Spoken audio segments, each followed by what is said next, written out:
ili sisi pia tuweze kupata yale ambayo watoto walipata.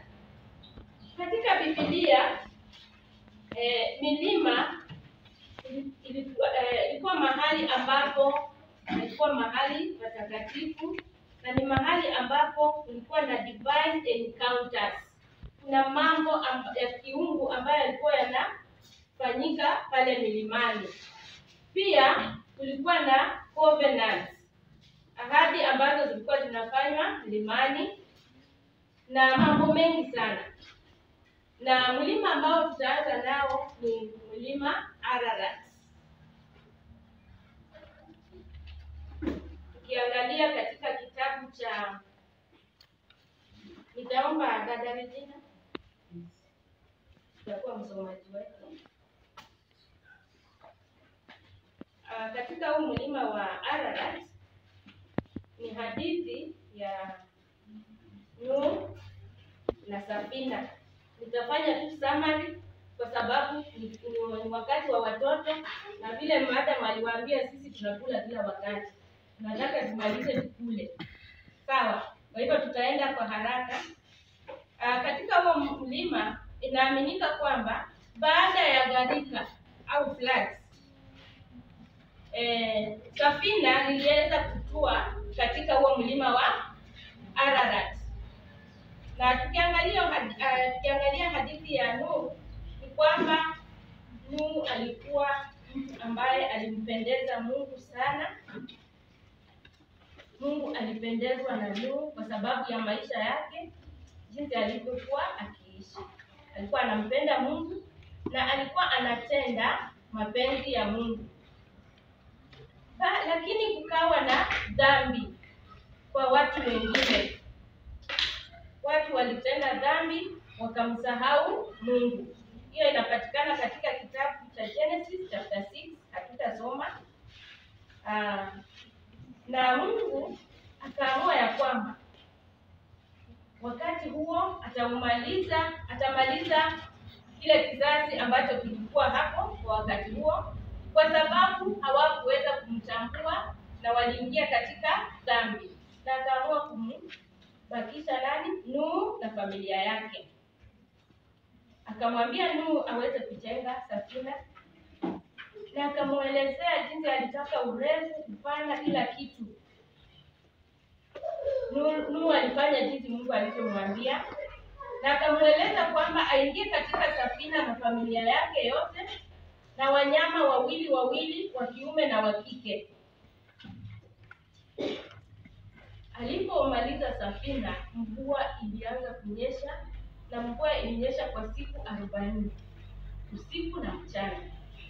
Maji yalijaa kila mahali, na ile safina ambayo Nuh alikuwa ametengeneza ilikuwa inapelekwa juu. Maji yakienda juu, inaenda juu. Maji yakafunika kila kitu, ukabaki wa mlima wa Ararat ambao pia ulifunikwa hadi ukingoni, kabaki tu kidogo kule juu. Na tunaambiwa kwamba huo mlima ulikuwa mrefu sana, ulikuwa futi 5100. Ni mlima ambao unapatikana Turkey au Uturuki. Kwa hivyo huo mlima pia ukafunikwa, ukabaki nafasi kidogo juu, lakini bado safina la Nuh na familia yake ilikuwa inaendelea tu ikienda. Baada ya hizo siku 40 tena zikafuata siku 150, Nuh na familia yake na wanyama wakiwa bado wametulia ndani ya safina. Hawajui ni nini kitafanyika. Hata ukiwa wewe katika hiyo hali, haujui kesho itakuwaje. Haujui kama labda safina itafunika, maji yatafunika hadi huo mlima. Lakini hao walitulia ndani kwa siku 140. Yaani baada ya siku 40. Kwa hivyo pamoja ni siku ngapi? 190. Na kwa huo muda wa siku 150, Mungu akawa sasa anayapunguza hayo maji, akitayarisha Nuh na familia yake warudi tena kuishi katika nchi iliyo kavu. Na tukiangalia tunaona ya kwamba Nuhu alikuwa na uvumilivu. Kwanza alikuwa anamwamini Mungu, kwa sababu alipoambiwa ajenge safina hakupinga. Yeye alifanya jinsi alivyoambiwa, na pia huo muda wote yote yakifanyika alivumilia, alitulia na akangoja. Na baada ya hizo siku zilipoisha, nchi ikakauka, Mungu akamwamuru Nuhu atoke na familia yake, na wakaanza kuishi maisha upya. Katika huo mlima wa Ararat kuna a new beginning, maisha mapya. Tunaona ya kwamba anarudi chini na anaanza kuishi tena. Mungu akawaambia watoke na waanze kuzaana tena. Nuhu alipotoka katika safina, jambo la kwanza alifanya, alimshukuru Mungu na akamwabudu. Akakumbuka yale ambaye amepitia kwa hizo siku zote, na yale ambaye aliona kama hayawezekani Mungu alikuwa amemtendea. Pia katika huo mlima wa Ararat tunajifunza ya kwamba Mungu hawezi kutusahau. Amen? Tunajifunza ya kwamba Mungu hawezi kutusahau. Mungu alikumbuka Nuhu na familia yake. Katika hiyo hali ya wasiwasi, wako kwenye safina, wanafikiria labda kesho tutazama, Mungu alikuwa tu nao. Na walikumbuka ile ahadi ambayo tuko nayo kwa basi ya kwamba Mungu alisema, niko na wewe, usiwe na wasiwasi. Mimi ni Mungu wako, usihofu. Nitakufanya uwe na nguvu. Kwa hiyo wakiwa katika hiyo safina, Mungu aliweka ahadi yake, akawafanya wakawa na nguvu. Alafu mwishowe akasema, nitakusaidia na huu mkono wangu wa kulia utakuweka uwe salama. Hiyo ahadi ilitimia katika wakati wa Nuhu na huo mlima wa Ararat. Sisi tunajifunza nini kutoka hapo? Katika maisha yetu ya kawaida, unaweza kuona kama ni Nuhu tu na safina na mafuriko. Tuna mafuriko ambayo sisi tunapitia. Tukiwa hapa, kila mmoja wetu anajua ni yapi ambayo anapitia katika maisha yake ya kawaida au katika maisha yake ya Kristo. Haijalishi ni muda gani umepitia hayo machungu au hayo maisha ambayo unapitia. Haijalishi. Kile kitu cha maana unafaa ukumbuke tu ni ile ahadi ya Mungu. Anakuambia ya kwamba hata katika hiyo hali, hata kama imechukua muda mrefu, yeye ako na wewe, atakushika mkono na ataweza kurudisha tena, uanze maisha upya tena. Kila anataka tu kwako ni uaminifu na utiifu. Amen? Amen. Katika maisha ya Ukristo, Mungu anataka tu uaminifu na utiifu.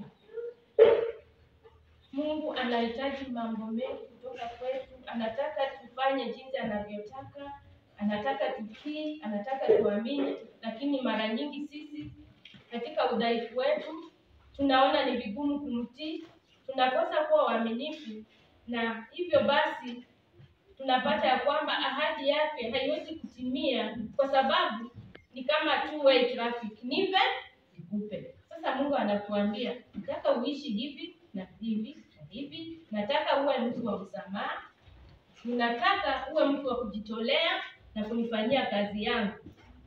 Wewe unakuwa na ugumu wa kufanya vile Mungu anataka. Nawe unaambia Mungu, nataka unibariki hivi na hivi. Inakuwa vigumu. Kwa hivyo tunajifunza ya kwamba tuweze kuwa waaminifu ili Mungu aweze kutupitisha kwa nyakati ambazo ni ngumu, na pia tunajifunza ya kwamba wakati wa Mungu ndio sawa. God's timing is the best. Wewe unaweza fikiria lazima iwe leo, lazima iwe kesho, na Mungu naye mahali ambapo yuko anajua wakati ambao utakuwa sahihi. Mimi nilipokuwa nikipitia hili somo na ikawa ni kama ni mimi sasa. nilikuwa nachukua hiyo hadithi ya Noa katika safina na maisha ambayo hata mimi mwenyewe nimepitia. Nakumbuka nikimaliza shule ilikuwa 1997. Tulipomaliza shule wenzangu wakaenda college, mimi nikabakia nyumbani, hakuna school fees. Miaka ikaisha 10. Na nikiwa mdogo nilikuwa nikisema natamani kuwa mwalimu. Lakini sasa nifika mahali naanza kupoteza imani kwamba hata nimezeeka, nimeanza kuzeeka. Miaka 10. Sasa ninajaribu kukombea na muda ambao Nuhu na familia walikaa katika safina. Nikaenda hata nikajaribu biashara ya vibanda, nikafanya kazi ya nyumba, nikifikiria ya kwamba Mungu alinisahau. Lakini baada ya miaka 12 niliweza kwenda college na nikasomea ualimu. Na nikakumbuka ya kwamba wakati wa Mungu ndio sawa, sio wakati wako. Na ukuwe patient. Na pia ukuwe mwaminifu kwa Mungu, yatatimia. Yale ambayo unatamani yatatimia. Sijui vile uko hapo, sijui wewe gharika yako ni gani. Hakuna jambo ambalo ni ngumu mbele za Mwenyezi Mungu. Pia katika maisha yetu tunafanya vitu kama Wakristo, unajipata ya kwamba kuna dhambi ambazo zimekufinyia chini. Na wewe uliitwa na Mungu, lakini unaona kwamba ukijaribu kubadilike hauwezi. Tunafika mahali tuna give up. Tunataka hata kuacha sasa hiyo safari ya Ukristo. Mungu anasema nini? Atakupa mwanzo mpya. Jinsi alipowapatia Nuhu na familia mwanzo mpya. Mungu ni yule Mungu wa msamaha. Anangoja tu wewe ubishe hodi, mwambie Mungu, nimeona, nimejihoji na nimeona ya kwamba ninakukosea kwa njia hii na hii. Nipe msamaha ili nianze maisha mapya. Kila nataka ni kwamba wewe mwenyewe ugundue ni wapi ambapo unahitaji kubadilika. Amina? Amen. Pia kwa huo mlima kuna God protection. Tumesema kuna Mungu hawezi kukusahau. Tumesema kuna new beginning na pia kuna God protection. Wakati Nuhu alitoka na kumwabudu Mungu, Mungu akampa ahadi kwamba hatawahi kuharibu nchi tena kwa mafuriko. Na kwamba kila wakati akiona rainbow, unaitwaje walimu wa Kiswahili? Upinde. Kila akiona upinde awe akikumbuka ya kwamba Mungu ni mwaminifu. Kwa hivyo hata sisi hapa kila wakati tukiona huo upinde tukumbuke ya kwamba Mungu anatulinda. God protects us and God is a faithful God. Tunasemaje? Amen. Mlima wa pili ambao pia ni mlima wa baraka ni mlima wa Moria. Katika huu mlima ni mlima wa imani. It is a mountain of faith, a mountain of provision. Mlima wa imani, alafu ni mlima ambao tunapokea. Huu mlima wa Moria ni mlima ambao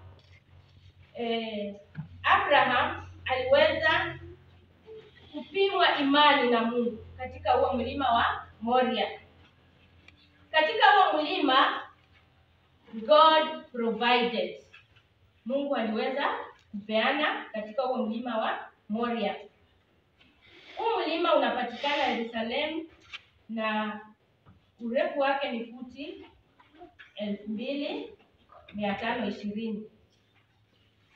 Neno Moria linamaanisha God is my teacher. Abraham alipatia huo mlima jina kwamba God is my teacher. Katika huo mlima Abrahamu alijifunza kutoka kwa Mungu. Msomaji, tusomee kitabu cha Genesis chapter 22 verse 1 to 3.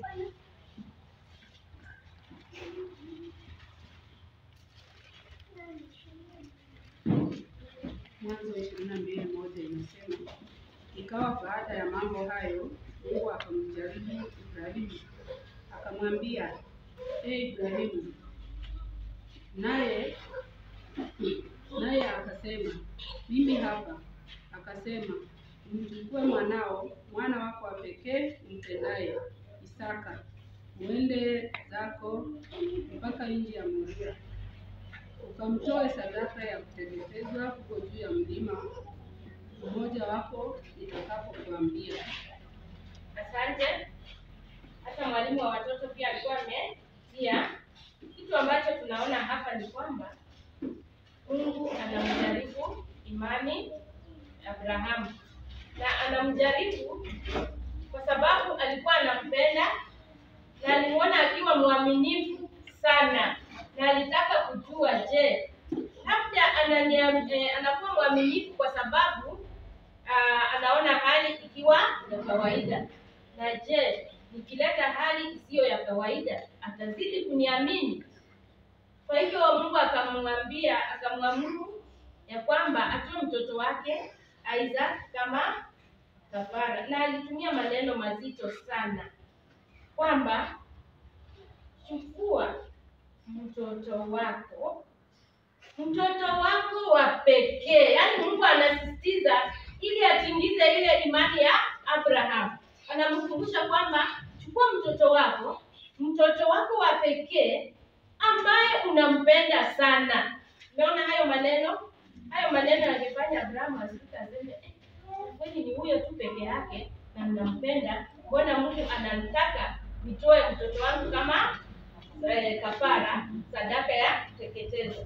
Hakuuliza chochote, alifanya jinsi Mungu alivyomwagiza na akaelekea katika mlima wa Moria.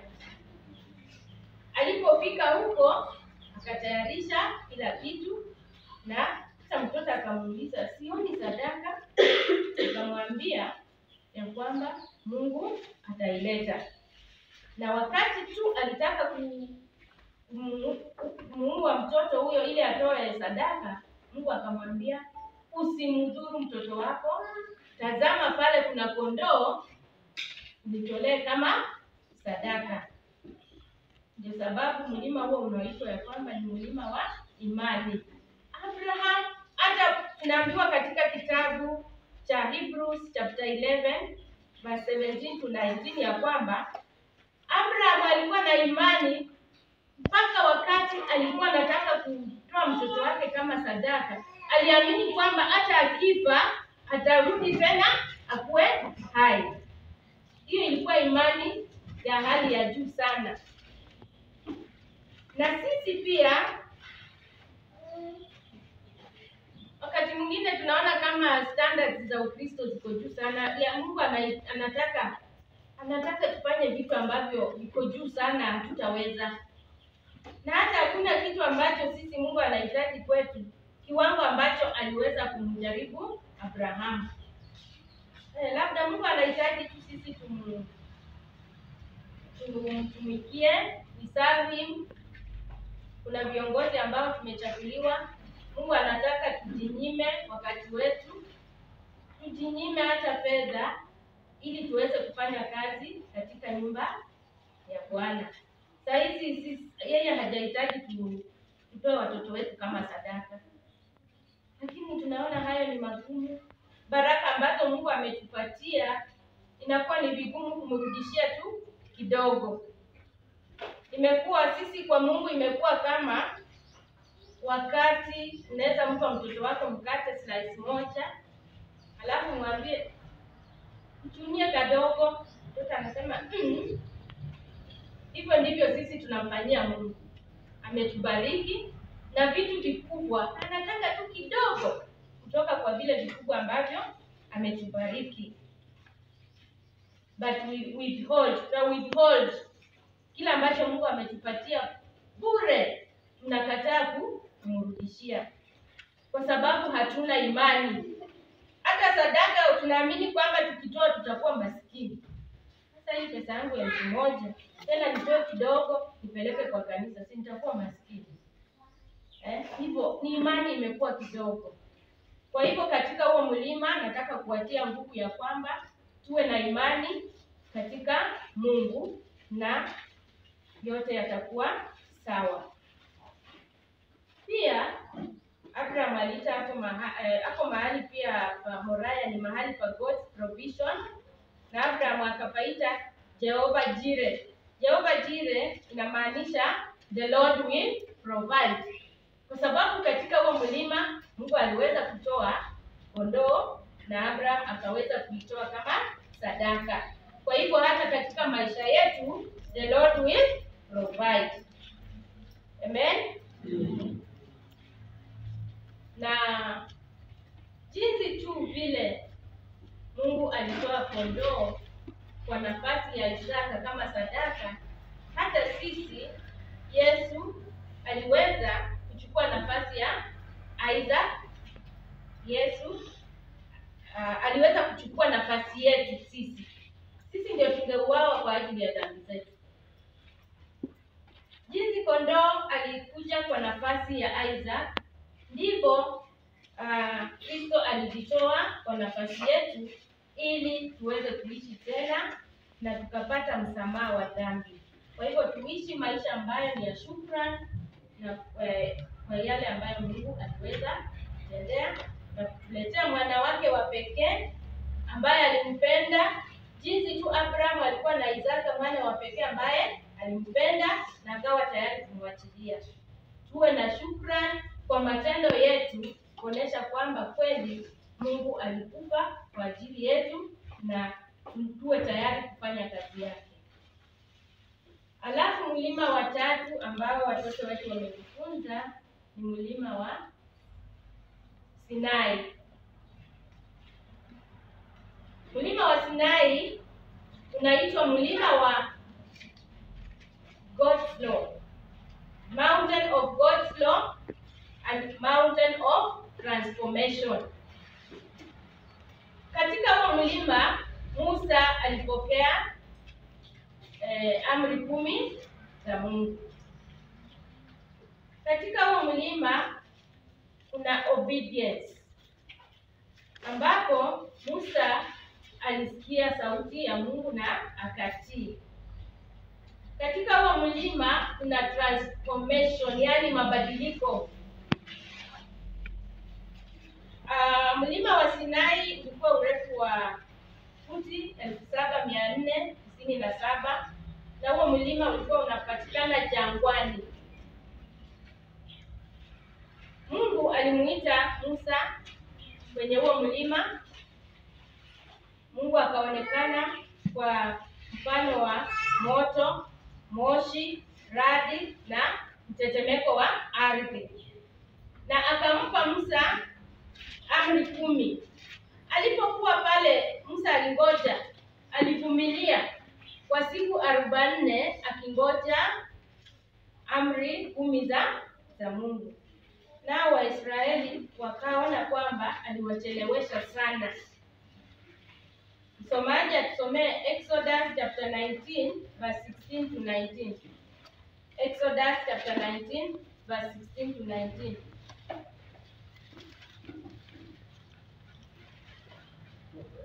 Kutoka 19 16 hadi 19. 16 inasema, akakawia nao wale watu wakamshika mkono na mkono wa mkewe na mkono wa binti zake wawili, kwa jinsi Bwana alivyomhurumia. Wakamtoa wakamweka nje ya mji. 17 Ikawa walipomtoa nje, mmoja alisema, jiponye nafsi yako, usitazame nyuma, wala usisimame katika lilo bonde la popote. Ujiponye 19. Tunasoma Exodus 19. Hiyo ni Mwanzo 16 to 19. Kutoka tusomee 32 1 to 6. Kutoka 31 moja 32:1 inasema, hata watu walipoona ya kuwa Musa amekawia kushuka katika mlima, wakakusanyana wakamwendea Haruni wakamwambia, haya, katufanyie miungu itakayokwenda mbele yetu, kwa maana Musa huyo aliyetutoa katika nchi ya Misri hatujui yaliyompata. Haruni akawaambia, sivunjeni pete za dhahabu zilizo katika masikio na wake zenu na wana wenu na binti zenu, mkaniletee. Watu wote wakazivunja pete za dhahabu zilizo katika masikio yao, wakamletea Haruni. Akaipokea mikononi mwao, akaitengeneza. Asante. Sasa tufike hapo. Hapa tunaona ya kwamba Musa alipochelewa, na yeye kuchelewa kwake alikuwa mvumilivu, na alikuwa anajua ya kwamba kuna yale mazuri ambayo anangoja kutoka kwa Mungu. Na Waisraeli nao kwa upande mwingine wakasema hatutangoja tena. Wakamwambia Haruni awasaidie watengeneze Mungu ambaye wataabudu. Na wakatengeneza Mungu aina ya ndama.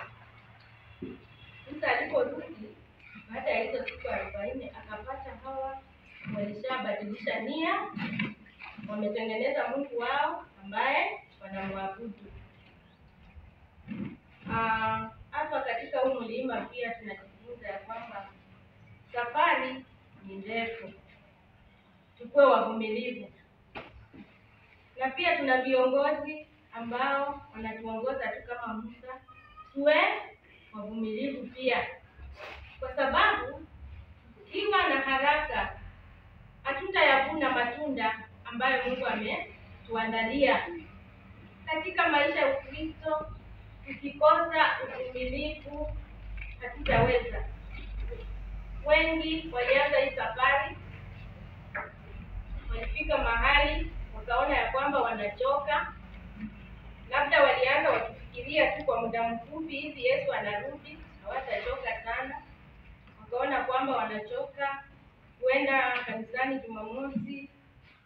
Wakati mwingine tunaona ya kwamba hii inakaa kama ndio siku nzuri ya business, hii ndio siku nzuri ya kustarehe nyumbani. Na kwa sababu ya kukosa huo uvumilivu, wengi wametoka katika hiyo safari. Hata sisi ambao tuko hapa, huenda unakuja tu, wewe ni msabato, labda kwa sababu wazazi wako walikulea katika sabato, haujaelewa ni kwa nini, na hata unafika mahali unaona ni kama unachoka. Kile Mungu anataka kwako ni uvumilivu katika safari yako ya Ukristo. Na Musa alipovumilia kweli alivuna matunda ya uvumilivu. Tuangalie katika Exodus chapter 34 verse 29 to 35. 29 inasema, hata ikawa Musa aliposhuka katika mlima Sinai na zile mbao mbili. Najua wakati Musa alipata kwamba hawa wamebadili nia, wanaabudu miungu, alikasirika na akavunja ile agano ambayo ile tablet ya amri 10 akaivunja kwa sababu ya kasirika.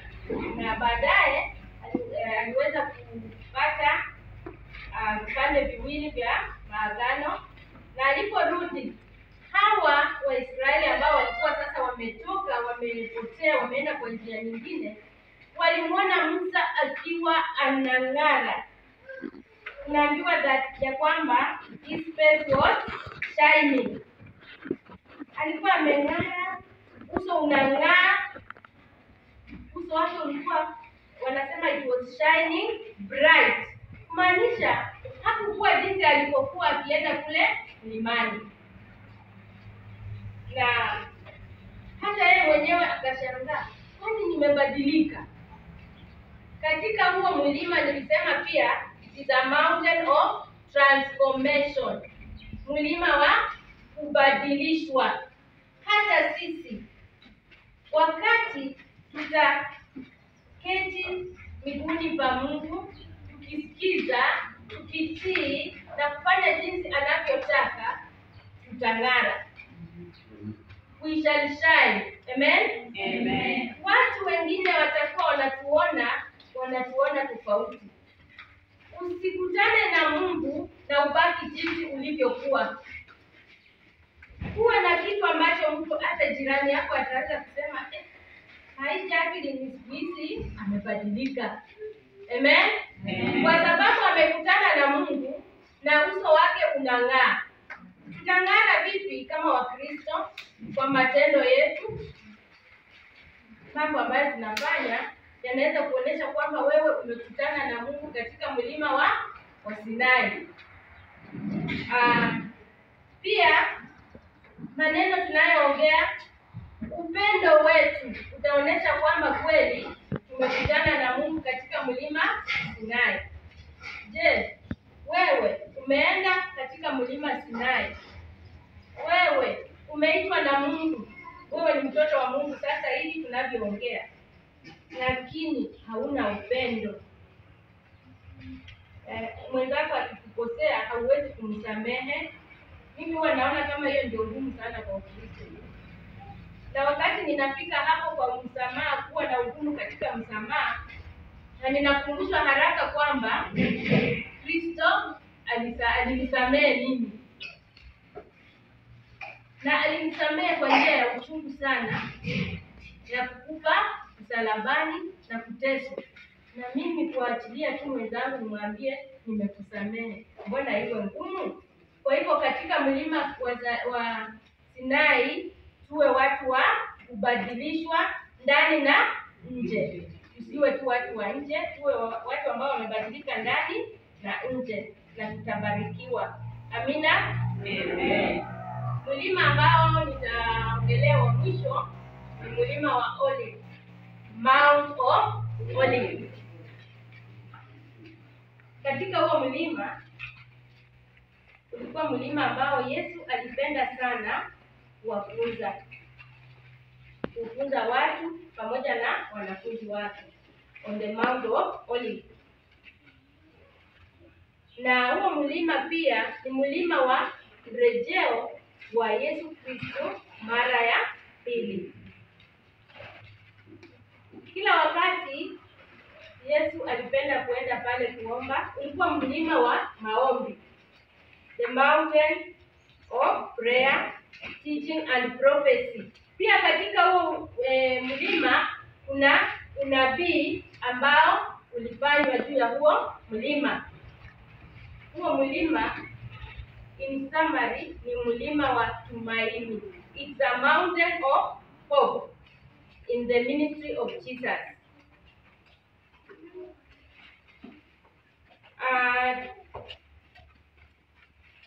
Katika lesoni yetu na watoto tuliangalia maisha ya Yesu na tukatumia kioo. Ukiwa na kioo alafu uende katika mahali pana giza na ujaribu kujiangalia hivi, utajiona? Hautajiona. Lakini wakati utaweka light on, utaweza kujiona kwenye hicho kioo. Na ikawa mfano ya sisi na Yesu Kristo. Anafaa kuwa mwangaza wetu, anafaa kuangaza katika maisha yetu. Alafu akiangaza katika maisha yetu, sasa sisi tutautoa huo mwangaza kwa dunia. Lakini asipokuwa ndani yetu ni giza. Sisi tutakuwa na giza ndani yetu na hakuna mtu ataona kupitia kwetu kwa sababu tutakuwa sisi ni giza. Kwa hivyo maisha yetu ya katika Kristo yawe yakiangazwa na mwangaza ambao ni Yesu. Umeona watoto leo wakiimba ya kwamba huu mwangaza wangu mdogo mimi nitauangaza kila mahali. Nikiwa shuleni nitauangaza, nikiwa kanisani nitauangaza. Tutaangalia kwanza matukio matukio katika mlima wa Olive, the events on the Mount of Olives. Katika huo mlima, kitabu cha Luka 19:28 hadi 39 ambapo hatutasoma, ndipo Yesu aliingia Yerusalemu akiwa kwenye mwanapunda. A triumphal entry in Jerusalem. Aliingia Yerusalemu akiwa kwenye mwanapunda, na alipoingia watu walifurahi, watu walikuwa wanamsifu wakiimba hosana, hosana. Ainuliwe Mungu ambaye anakuja kwa jina la Mungu. Ainuliwe anayekuja katika jina la Mungu. Na alipoingia pia kulikuwa na wale walimu wa sheria ambao hawakumtaka. Hata wakati watu walikuwa wanasherehekea wakiweka maleso, hao walikuwa wanasema kwamba wanapiga kelele, kwa sababu hawakuelewa ya kwamba huyu ni mfalme ambaye ametumwa na Mungu na alikuwa na mission katika maisha ya kila mmoja. Hiyo ndio tukio la kwanza linafanyika kule Yerusalemu, ambapo tunaupata huo mlima wa Olive. Baada ya hapo, katika kitabu cha Luka mlango wa 19, msomaji, Luka mlango wa 19 mstari wa 41 hadi 44. Luke chapter 19:41-44 inasema, alipofika karibu aliona mti, akaulilia akisema, laiti ningalijua hata wewe katika siku hii yapatayo amani, lakini sasa yamefichwa machoni pako. Kwa kuwa siku zitakuja, adui zako watakapokujengea boma, zikufunguke, watakuzingira na kukuzungura pande zote. Watakuangusha chini, wewe na watoto wako ndani yako. Wasikuachie jiwe juu ya jiwe, kwa sababu hutatambua majira ya kujiliwa kwako. Asante. Katika huo mji wa Yerusalemu ambapo kuna huo mlima wa Olive, Yesu alipoingia, ulikuwa mji ulio na majengo makubwa, majengo ya hali ya juu. Lakini kwake Yesu alipoangalia, watu walikuwa wameingia katika dhambi na hawamjui Mungu. Alilia. Yesu alilia, na alilia kwa sababu ya upendo kwao. Alikuwa analilia dhambi zao, na anasema ya kwamba siku zinakuja haya majengo hayataonekana, yote yatakuwa mawe. Na akawa na huruma sana kwa watu ambao walikuwa wanatenda dhambi, wamemsahau Mungu. So on the Mount of Olives Jesus wept. Na ni kwa sababu ya upendo. Sijui ni wakati mara ngapi umelia kwa sababu ya rafiki yako au jirani yako ambaye unaona kwamba kweli anapotea, na baada ya kulia uweze kumsaidia amjue Mungu. Katika huo mlima Yesu alifunza kuhusu siku za mwisho. Ukiangalia katika kitabu cha Luka mlango wa 13 mstari wa kwanza hadi 37. Mark 30:1-37. Wanafunzi walimuuliza aweze kuambia mambo ambayo yangefanyika huko mbele, na Yesu akawaambia wanafunzi ya kwamba akawaambia jinsi siku za mwisho zitakavyokuwa, na akaonya kwamba wakae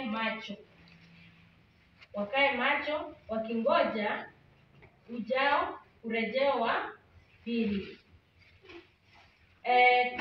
Na aliwaonya kwamba wajitayarishe, kwa sababu watapitia majaribu, watapitia mateso wakiwa wanamngoja.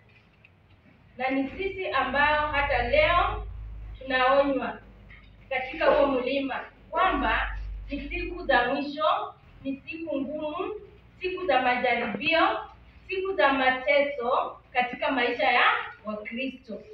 Kwa hivyo tuweze kusimama kiimani. We should be spiritually prepared. Tujiandae kiimani. Tunajiandaa vipi? Tuwe kanisa linaloomba bila kukoma. Tuwe kanisa linalofuata maandiko ya Mungu. Pia hapo katika huo mlima wa Olive, Yesu alilia katika Getsemani. Ikiwa ni wakati wake wa mwisho akielekea kuwekwa msalabani. Alilia katika huo mlima wa Olive na alikuwa na wasiwasi. Kawaida wewe unajua tu anaenda kukuua, si utakuwa na wasiwasi. Lakini pia akaomba na wanafunzi wake ambao walikuwa marafiki zake walikuwa wanalala, yeye akiomba. Katika huo mlima alikumbuka ya kwamba our givers, watoto, our givers, chapter 41 verse 10 inasema nini? I am with you, so do not be afraid. I am your God, so do not be upset. I will make you strong and help you. My powerful right hand will keep you safe. Amen. Yesu akiwa pale Getsemani alikumbuka yale maneno. Na akaona ya kwamba peke yangu mimi sitaweza. Akaweza kuomba Mungu na akakubali kupitia kwa hayo mateso kwa sababu ni Mungu amesema. Jinsi Abraham alikubali kumtoa mwanawe kwa sababu Mungu amesema. Yesu tunasema he submitted to the will of God. Alisema wacha iwe jinsi Mungu amepanga. Ni kwa utukufu wa Mungu. Wacha nikufe kwa sababu ni Mungu amekubali ifanyike hivyo. Na Mungu akampa nguvu. Kwa sababu amesema I will give you, I will make you strong. Kwa hivyo Mungu akampa Yesu nguvu na kupitia kwa hayo majaribu mwishowe akawa mshindi, alikufa msalabani. Ndiposa sisi hapa tunasherehekea Kristo wetu. Amina. Katika huo mlima pia Yesu alipozikwa akamaliza siku 3 kaburini akifufuka. Ilikuwa wapi? Mount Olive. Alipofufuka na akaonekana kwa wanafunzi wake, kisha akapaa juu katika huo mlima. Wanafunzi wakamwangalia akienda akipotea katika mlima wa Olive.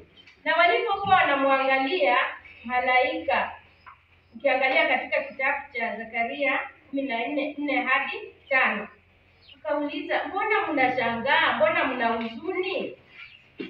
Ya kwamba Yesu huyu anaenda na atarudi tu katika huu mlima.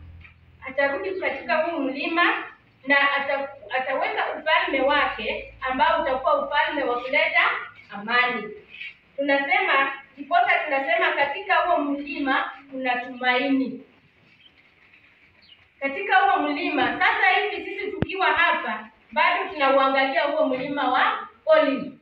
Kwa sababu tuliahidiwa kwamba atakaporudi atarudi katika huo mlima wa Olive jinsi alivyopaa juu kutoka kwa huo mlima.